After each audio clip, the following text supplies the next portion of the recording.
Hello, hello. It's the Japan Zoomina from UC San Diego. It's October 8th, 4 p.m. in California, which makes it October 9th, 2024, 8 a.m. in Tokyo and Japan. Ohayo gozaimasu. Today's topic is the upcoming election in Japan for a new prime minister. And my guest today is Ko Maeda, who I will introduce shortly. The audience is still filing in, so allow me to make a brief introduction to where you are and where this finds you.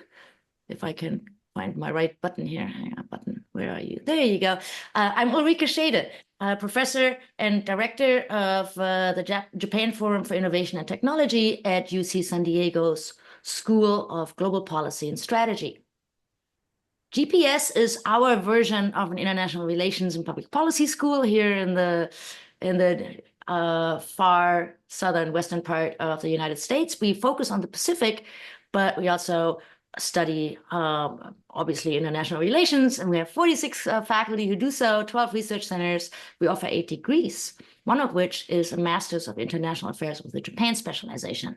If you want to check us out, please look at gps.ucsd.edu. And JFIT is our Japan Center. We're having a lot of fun here, illuminating Japan's role. That's our new byline, and connecting Southern California and Japan. Today's event at our Japan Zoomina is recorded. The good news is that means you can watch it later on our YouTube channel or through our website, which is jfit.ucsd.edu/zoominar. The bad news is I cannot call you by your full name when you ask a question through Q&A because I want to preserve your privacy. However, I will guide the Q&A process, and by all means, feel free to type in your names. If you don't want to be named even by your first name, just say no name. And I'll say no name is asking this and that, and I will share all questions with the speaker later. All right, not enough of me. One more thing. So we had Jen Bardsley 2 weeks ago with Maiko and Geisha on Netflix, which was a hoot. And of course, we have Maeda Sensei here today, who I'll introduce shortly. Mark your calendars, and 2 weeks from now, we'll have Rachel Donito from the University of Oregon.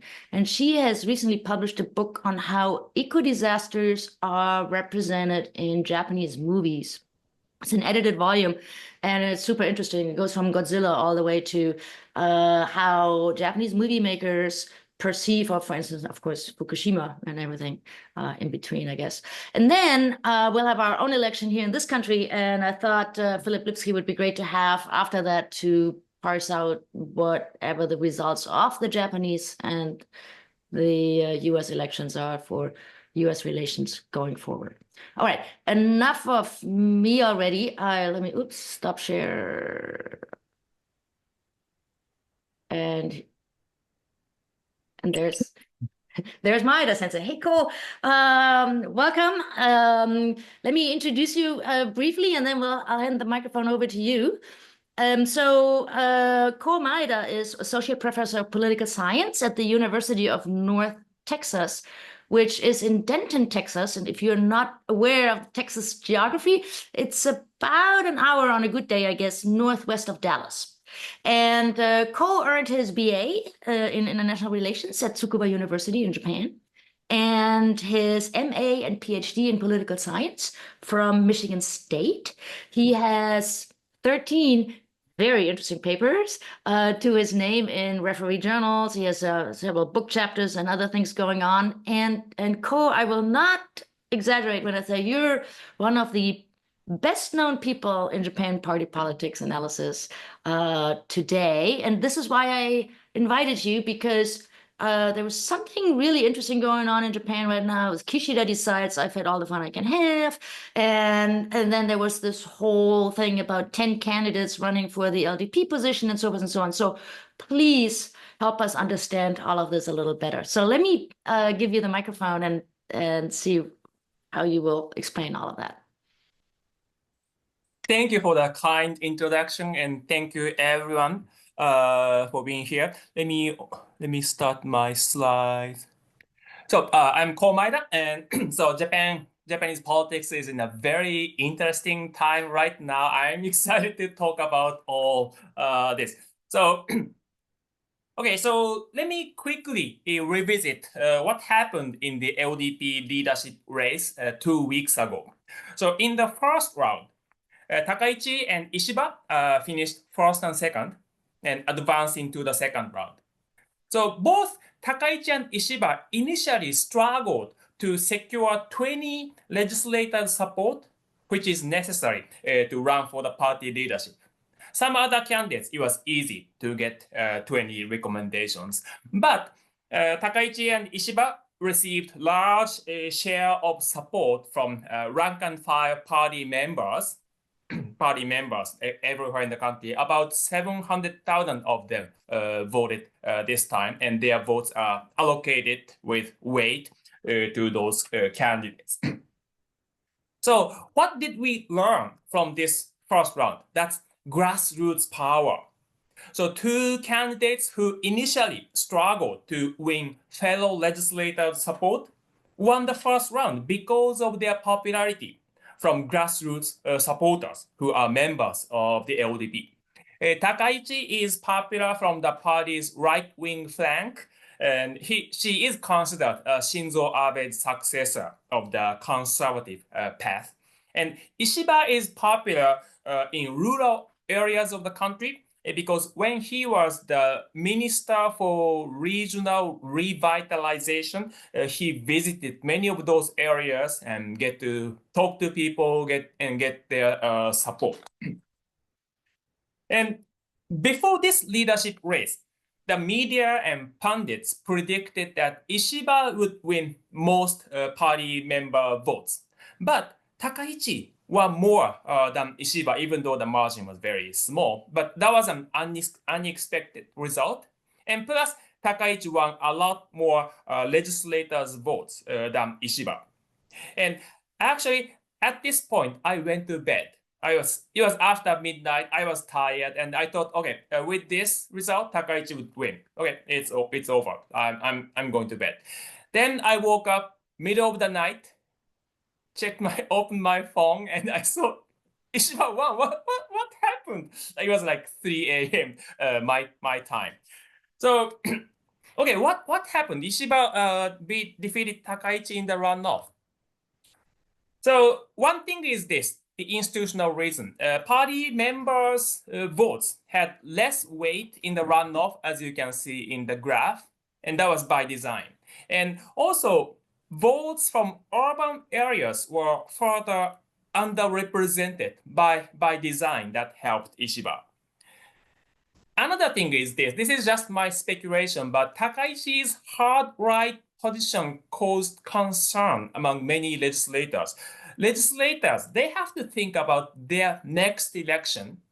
And with a party leader who is far right, they get concerned. We may lose the swing voters. We may all lose in the next election. So they ended up supporting Ishiba, and that's my speculation. So this reminded me of the 2016 Republican primary, which elected Trump as the nominee.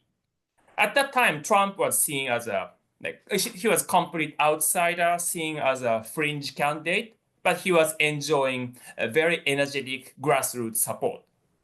And the Republican politicians, candidates, they got all concerned. If he wins the nomination, not just he will lose in the general election, but we will all lose. But of course, the difference was that Trump won and Takaichi lost. Okay, then what will the Ishiba administration do? So his background, policy positions, those things have been widely reported in the media, so I will not repeat them. And also, he has backpedaled on many of the issues he talked about during the campaign. So what he intends to do, not so clear. Plus, he's been away from the core of the government's power for a long time, so he will need some time to get into the rhythm or get into the position to do real things. And plus, of course, the new election. So what he will do, what he can do, largely depend on how the LDP fares in the election that will come later this month. Depending on that, his power within the party will change greatly. Also, he will need to win the upper house election that will come next summer. So he needs to have his popularity rating high, and if the LDP doesn't do well in that upper house election, there will be calls for his resignation from his party, because many people within the LDP are very unhappy. Ishiba has alienated many people within the party, especially those who were close to Abe. So lots of unhappy people within the party. So in that sense, they are kind of hoping for Ishiba to do poorly. So then there will be chance for the next leadership election before Ishiba can complete his 3-year term. So Ishiba will have to do something. He may choose to appeal to moderate voters, or he may appeal to the conservative base. He will decide. If he chooses to go for the moderate, one thing he could do is be a legislation to allow married couples to have separate family names. This has been kind of well-known issue recently, and the conservatives within the LDP are strongly opposed to this. But he could go for it because many opposition legislators will vote for the bill, and it will pass most likely. Then the LDP will be in chaos. Many people will be angry. But I'm pretty sure Ishiba's approval rating will go up if this happens. It will be an interesting scenario. If Ishiba decides to go for the conservatives, then one thing he could try would be a constitutional revision. But of course, this is difficult because it requires a 2/3 majority in both chambers. So he needs to have some of those opposition parties on his side on this. Plus, the LDP's coalition partner, Komeito, this party has been unwilling about a constitutional revision. Plus, this party has a pretty strong power within the government, within the coalition, for a reason explained in an article written by my co-author Adam Leaf and me. So, this will be difficult. Now, the opposition side, the largest opposition, the Constitutional Democratic Party, also had a leadership election and chose Mr. Noda as the party leader. He was a prime minister from 2011 to 12, the last of the 3 DPJ prime ministers. Actually, Noda and Ishiba are both 67 years old. Their birthdays are only a few months apart. So Noda leans right within the party. So with him, the party is hoping to expand its wing and win a conservative and centrist votes. That's the party's hope. And actually, this election happened just 4 days before the LDP's leadership race. If the CDP had picked someone more left, actually Takaichi might have won the LDP's leadership race. Because in that scenario, LDP politicians didn't have to worry about losing centrist voters. But for the CDP, a big question is this. With that party leader who leans toward right, can the party retain support from left-leaning voters? That is an open question, and I will come back to this point later. Then the election. So it will be on the 27th later this month, and this graph shows the result of the last election. So out of the total 465 seats, the ruling coalition of the LDP and Komeito won 293. That's short of a two-thirds majority, but a comfortable majority of 63% of seats. So this time, at least if the coalition wins a majority to 233, okay, then the LDP Komeito coalition will continue.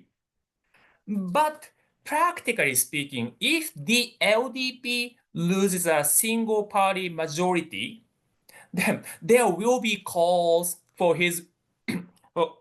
for Ishiba's resignation from within the LDP. Again, Ishiba has many enemies within the party. They are hoping. I mean, they don't want the LDP to lose power, but they want Ishiba to do reasonably poorly so that they can ask for the new leadership election before Ishida's 3-year term expires.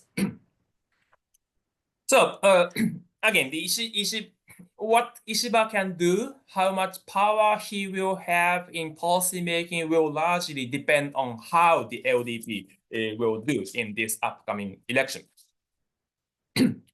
Okay, so the election is done in a two-tier system. The total 465 seats, and 289 seats are allocated to single-member districts or SMDs, shown in the red part in the graph. And additional 176 seats are filled by PR or proportional representation based on voters' support for parties, not individual candidates. This graph shows the LDP's performance in the last 4 elections. So the seat share has been declining slowly, gradually. Then the LDP will try to win, or Ishiba will try to win 233 for a single party majority, and hopefully a lot more than that. Now, thinking about the next election, some things to consider. First, will Takaichi supporters turn out? So Takaichi supporters, rank and file members, are very angry right now. So Takaichi won more legislator votes and the party member votes in the first round of the leadership election, but she lost in the runoff. And they are more like energetic, conservative, party activists typically, so they are angry. And I mean, for in their own single member district, if they have a strong LDP incumbent who is expected to win, they may think, oh, we don't have to vote. That means the LDP will lose PR votes from them. So this is an interesting question. Another thing, this time, there will be more urban districts because of the redistricting done since the last election. For example, Tokyo had 25 seats before redistricting, but now Tokyo has 30 districts, more urban districts. The LDP is not as strong in cities, and plus cities have more Takaichi supporters than Ishiba supporters. Again, Ishiba supporters are in rural areas. And many urban LDP candidates did poorly in the last election. So this graph is from a book chapter I wrote after the last election. And it shows the LDP candidates' winning percentage in the last 4 elections, classified by the type of district, urban, medium, rural districts. So LDP candidates generally won with 70% to 85% winning rate. But last time in urban districts, their winning percentage went down to just 50. So that was a major change, and many well-known incumbents like Ishihara or Amari got defeated in their own district. Why did this happen? I don't know. Whether this will continue this time, I don't know. But if this continues, that would be big trouble for Ishiba. But probably good news to the LDP and Ishiba is that this time opposition parties they seem to be going into the election without much effort to coordinate their candidate nominations. The last time, the Communist Party greatly reduced the number of candidates as a result of the coordination. That last time, out of 289 districts, only 105 had communist candidates. Okay, a typical communist candidate in a typical situation wins 6 to 10% of votes in the district. 6%, 10% of votes in the typical district. So that means the presence of a communist candidate will hurt the main opposition party candidate. And by splitting anti-LDP votes, that helps the LDP a lot. In the last election, out of again 289 districts, 81 districts were won by 5 opposition parties in total. Then, among those 81 districts, 25 had marginal victory less than 5 percentage points, and there was no communist candidates in those 25 districts. So those districts could have easily gone to the LDP Komeito if there had been a communist candidate. This time, Communist Party and party leader Tamura says the party will run as many candidates as possible. If that happens, that will help the LDP greatly in those districts. Okay, this is the last page. This graph shows the vote share margin in the single-member districts in the last election. So above 0, shown in red, are the districts the LDP Komeito won, and with larger margin further away from 0. And below 0, shown in blue, are the districts won by opposition candidates. And again, further away from 0 means bigger margin. So this graph, we can see from this graph that many LDP Komeito candidates won with a big margin, comfortable margin, like more than 20 percentage points. But there are also many candidates who won with a small margin, like less than 10 or less than 5. If their vote share declines slightly, they may lose to opposition candidates. But also the other side, opposition candidates, many of them won with small margin, less than 5% or 10%. And many of them did not have a communist candidate in their district. If this time communists run candidates in their districts, they may lose. And plus, again, redistricting. More than a third of those districts went through significant change in their district boundaries since the last election. That means results will be more unpredictable this time. So with a small change in popularity, either direction, we will see a large electoral change in this election. So it's pretty unpredictable. A week from today, on the 15th, candidates must file their candidacy. Then the candidates lineup will become final a week from today. At that point, we will see how many districts have multiple opposition candidates and all other things. So with that, we will have a much better picture about this election. So we'll have to wait and see. Thank you. Wow, thank you. This is all so so incredibly interesting. And I'm sure people have a lot of questions that they'll all ask, but I want to ask a few to begin with. The first is that and I've always been under the impression, but I think that it's not just me, that the LDP is more than one party, that it is sort of like a holding company. And we used to talk about the Habatsu and sort of all these factions, and then, we have a scandal, let's do away with the factions, but here the factions come back. And so, and in a way that has been the LDP's power, right? Because these different factions actually stand for different things. And so they can basically, take turns. But tell us a little bit more about Takaichi-san. So she, and I was just struck how, listening to you, how how this is this new instability that is actually like the old instability, and how much Japan is missing former Prime Minister Abe as a sort of a stabilizer. But so Takaichi is Abe's sort of deshi, right? Yes. Okay, can you tell us a little bit more about her? So would she be a good prime minister in a sort of an Abe sense, or what do we actually know about her? So the background is what Abe did. Abe did several things to energize the conservative support base, especially the social conservatives, the people who, for example, are opposed to the change to allow married couples to have separate family names and other things. Then in the last LDP leadership election, Abe was alive at the time, and Abe endorsed Takaichi. So because of that, Takaichi is seen as an authentic successor.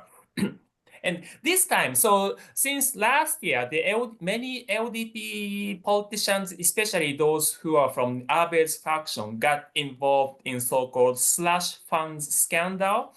So because of that, many factions decided to dissolve themselves. Few factions remain. So factions became weaker. And that helped Takaichi a lot. So because of the weakening factions, this time we had 9 candidates. Usually we have a lot fewer candidates competing for the LDP leadership. With that, factions play bigger roles. But with 9 candidates, so the votes split into many, and especially because to run for LDP leadership, each candidate has to have 20 members supporting them. That means in the leadership election with big pool, the legislators' votes will split necessarily. But the votes from party members can be concentrated a few. I think Takaichi and Ishiba won about 30% each this time from party members. So that's why the party members' votes played a bigger role especially in the first round. So that helped Takaichi. If the pool was smaller, like 3 candidates, 4 candidates, it would have been very different, and the practical weight of those party member votes would have played smaller role. Yeah. It's it will never stop to amaze me how there are these tactical things going on and so forth. But one more question before I turn to our audience questions, and that's the communist vote. I've always been fascinated by it. I mean, I've actually at some point looked at the impact of communism, post-war Reconstruction Japan, and there were some actual commies there, right? There were some actual people that believed in the Akahata and whatnot. But today they're a little bit different, right? They're not like. So what is that vote? I mean, 6 to 10%. That's a huge. That's actually a huge number. So what is that? Yes. Yeah. So there's this conventional wisdom that the communist supporters are loyal and stable. I mean, which is true. But what people don't understand is that the Communist Party in elections get a lot more votes from like kind of swing voters. So the Communist Party has stable, energetic, loyal supporters, but that's only a fraction of those who vote for the communists. I've been showing that in my articles. I'm hoping that people will come to realize that, but still, the conventional wisdom is prevailing in my view. So lots of people who vote for communist candidates do so in a sort of a protest vote behavior. So they get frustrated about everything about politics. LDP and the main opposition or whatever they do, we don't like them. Then communists, they vote for communists not because they want communists to win, but communists receives votes from those people who are unhappy about the whole political system. So that's why. So that's why, I mean, 6 to 10% typically the Communist Party candidate wins. Doesn't mean 6 to 10% of Japanese voters want to have a communist government. It's whole different from that. So actually, related to that, Takeshi has a question about the surnames, which is actually something that I would have asked had he didn't ask. And that is, you made a big deal out of the surnames, and the surnames are a big deal. Obviously, they really are.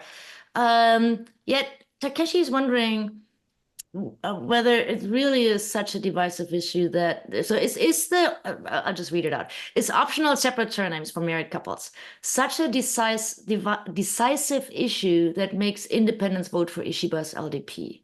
That is it really big enough a matter to move the needle, right? The fact that the majority of citizens favor optional separate surnames for married couples does not mean that necessarily that issue is so important. Is this one of these? Is this a Tatemai thing or a Hone thing? I guess. And can it really change politics?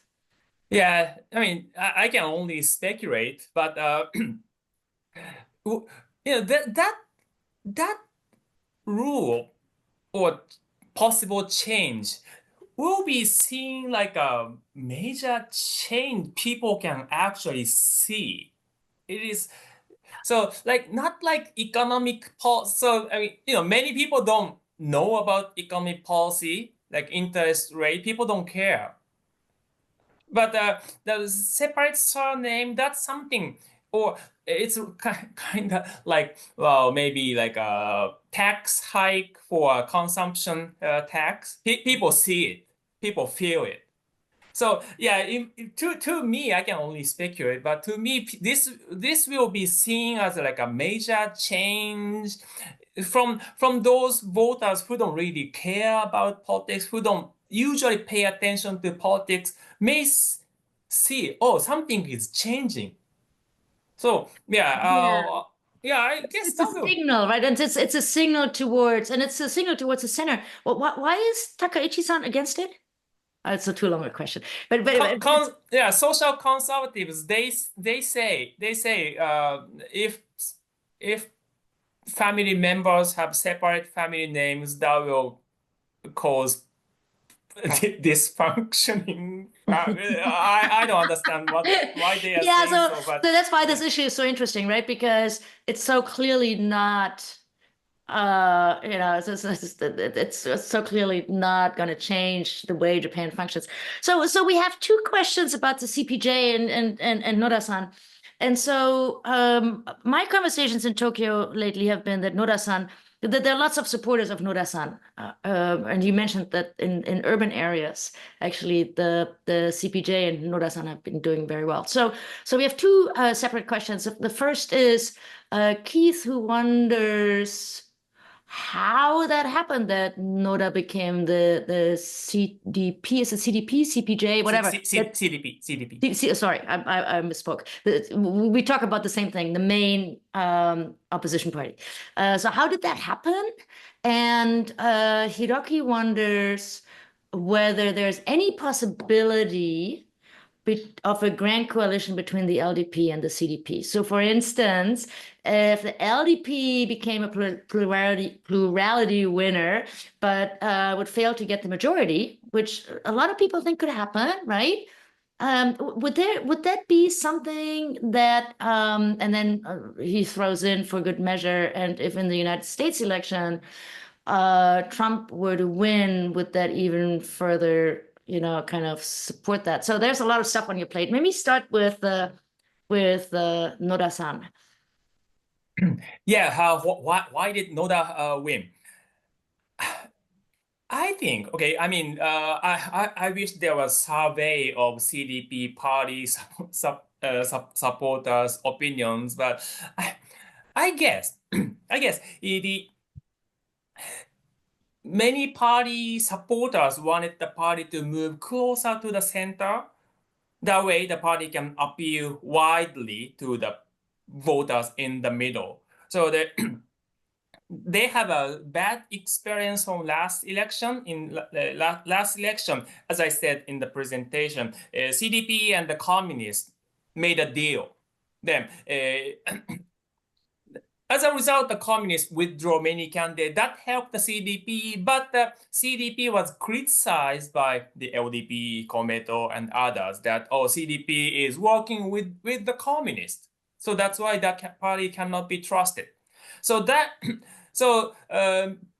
probably that's a big reason, one of the major reasons why the CDP didn't win many PR votes. The party did reasonably well in single-member districts, but the party list votes, they miserably. So that remains as like a trauma. So that's why many people wanted to move the party toward the center. So that's my guess. And the possibility of a grand coalition. Yeah, so if the LDP Komeito combined loses a majority to 233, okay, depends on how big is the margin. If it's just a few seats, then okay, a conservative leaning independents may come to help. Or what, I don't know. The DPP, the Democratic Party for the People, located in the middle. Okay, they may agree to join the coalition. I don't know. I don't know. But yes, but I mean, if they could, but the grand coalition, that's unthinkable. For that to happen, the LDP must lose a lot, like in a huge landslide fashion. I don't think that is possible, really. So actually, let me just jump into that. So David actually was wondering this: is it possible that the LDP could? Is there a scenario whereby the LDP would lose 25 seats and no longer have the single party majority? I mean, it is possible. Okay, so so the Ishiba's approval rating is mediocre, but kind of comparable to what Kishida had exactly 3 years ago. So it's not too bad. And so in that sense, it's unlikely the LDP will lose that much, but a lot will depend on the single member districts. So from now to the day the candidates must file their candidacy, if something miracle happens, the communists decide to withdraw their candidates without asking much from the CDP, and also CDP, Ishin, and DPP, they work out and nominate a unified candidate in every single member district. If that happens, yeah, I mean, the LDP may lose a lot, but they have just 1 week until the candidates file their candidacy. So I don't think that is possible. Yeah, I'm just marveling the speed with which this is happening. That was really surprised. I mean, maybe you are not surprised, and everything. Once Japan does something, it can do it very fast. But I mean, this is a huge organizational effort, right? To do this in like a matter of 3 weeks. Was that by design so that the opposition party can get its act together? So here's the thing: major difference between this time and 3 years ago. 3 years ago, the CDP did not have the leadership election. This time they did so after the general election, but this time, before the LDP elected its leader, CDP was also having its own leadership election. At that point, they didn't know who will be leading the CDP. Then, with that uncertainty, of course, they cannot start negotiation with other parties. So that's why they have the delayed start for possible negotiation with other opposition parties. So that, I think that is hurting a lot for the collective interest of the opposition side. So we have more questions coming in on Ishiba-san, the Prime Minister Ishida. Emma would like to know, you mentioned that he has offended a lot of his colleagues in the party, and she's very interested in just exactly how he offended his colleagues, and maybe I'll add why. Yes, kind of Alienated is actually the long word. story, but okay. So after winning the party's leadership, the new leader can appoint people to positions, parties, important positions, secretary general and others, and also the government's position, the ministers. So then, of course, I mean, naturally, he rewarded those who helped him. I mean, why not? But in some cases, like what happened 12 years ago when Abe defeated Ishiba, was that Abe picked Ishiba to the party's secretary general position. That's the #2 position, just right below the party leader. So anti-Ishiba people were kind of expecting or hoping for that happen to put Takaichi to that position or something. But Ishiba offered a different, less prestigious position to Takaichi, which she declined. And also, for the appointment of cabinet ministers, many from the former Abe faction and also the from the Motegi faction, they didn't get many good positions, or I mean, mostly they were excluded. So that was seen as like a retaliation from Ishiba. So Ishiba and Abe was kind of enemies within the party for a long time, and Abe was in power for so long, and so Ishiba was outside, like non-mainstream for a long time. So people. Did he leave the party or something? Didn't he leave the party? That was like when he was very very young in the 1990s. Okay. Yeah, so Ishiba's move has been seen like a retaliation, and then plus just last few days, Ishiba and his party leadership decided that many LDP legislators who got involved in the so-called slush fund scandal will not get the party's endorsement in this upcoming election. So they need to run as independent candidates. So that was seen like a shock. Yeah. I'm curious. This may help Ishiba's approval rating from the public. Yeah. But within the party, he made many enemies. They are extremely angry right now. So yeah, that's why. So so there are two more questions on Ishiba. Victor wonders whether all this, right? Do you think that the LDP led by Ishiba would face a very tough election, given that he's so divisive of it? And John is a little bit more direct and says, no way Ishiba is going to be around longer than a year. True or false? Okay, so of course, there are people within the LDP who are secretly hoping that Ishiba performs poorly in the election. That way they can voice. But at the same time, of course, politicians, they all want to win the elections. So they will try their best to win their election. So I don't know, but okay, for Ishiba to last only 1 year, the LDP must do poorly in the upper house election in July. So I mean, yeah, at that point, we don't know. Ishiba's approval rating may go up or down. We don't know, depending on many factors. One big uncertainty is the U.S. presidential election. And if Trump wins, then what? He's very unpredictable, of course. Last time Trump won, 2016, Abe was the prime minister, and at that point, Abe had served for 5 years as the prime minister, very experienced. So that helped Abe to build a good relationship with Trump, playing golf together, and many other things. Ishiba, okay, as far as I know, he doesn't play golf. I think he wrote somewhere when he was very young politician, he liked golf, but his supporters told him, "Hey, you are in a good position playing golf," and then hearing that, he stopped playing golf. That's what I read somewhere. So yeah, Ishiba. I mean, maybe he can play golf, but doesn't. And I don't know if Trump wins the presidency, Ishiba can build a good relationship with Trump. It's but depending on how that relationship goes, his approval rating may go down a lot because many So, people care about the U.S. Japan relations.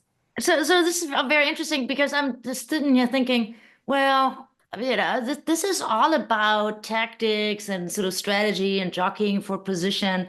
Let's talk about maybe some policies. And indeed, we have people in the room who want to talk about politics, but policies, not politics. And the first is actually, so we can start with Hiroki, who says, "Hey, do you think that if after the election, if he survives the election, so the election outcome is good, what's the likelihood that Ishiba may reshuffle the cabinet and make it an all-star cabinet that is really about Ishiba and not about this current tactical sort of kind of thing?" And then after you've answered that, I'm going to go into some of the policy issues that people are interested in. That question, I don't know, because I mean, reshuffling after a general election is common, but this time it's only a few weeks, so doing a major reshuffle may be seen like sort of a strange move.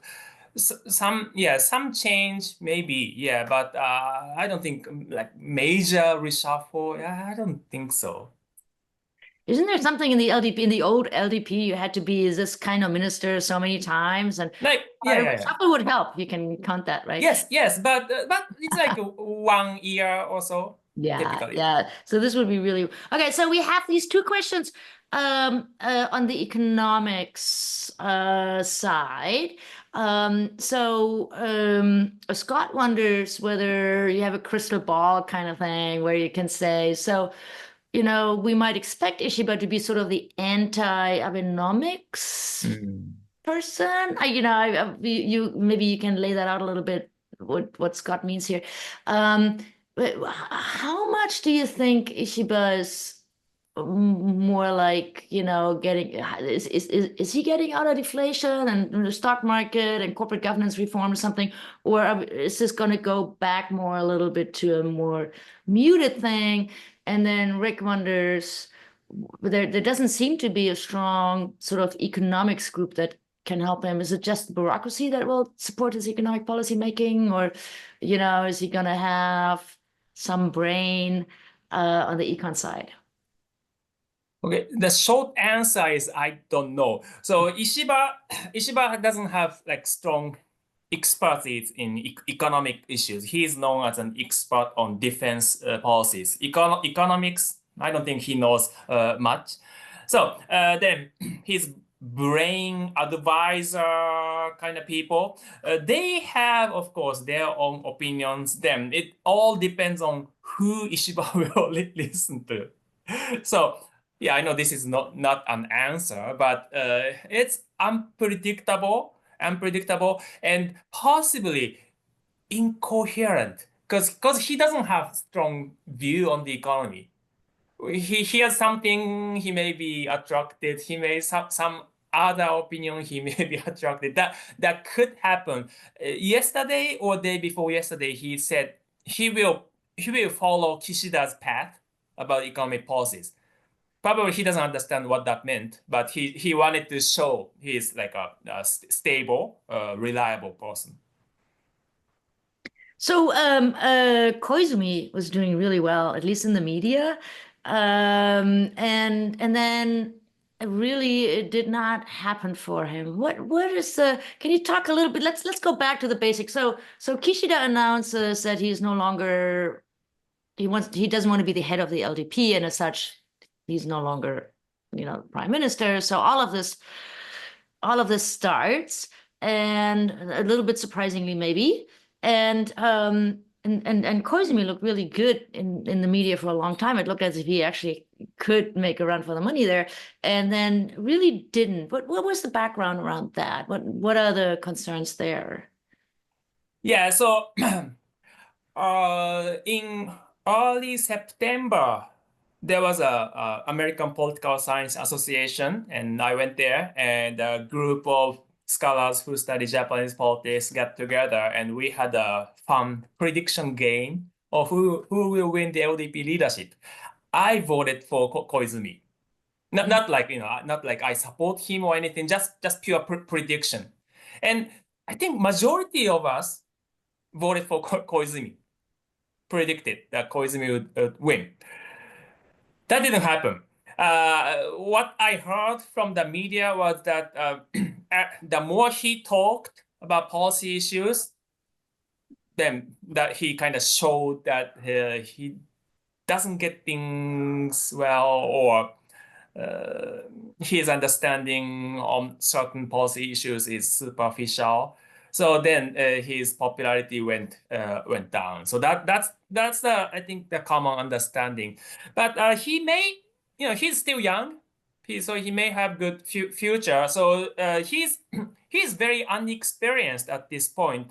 The only ministerial position he has held is the environment minister. I'm not saying environmental protection is not important, but still, it's not foreign minister or finance minister or economic minister. Later on, if he gets more experience with more heavier positions, he may become better.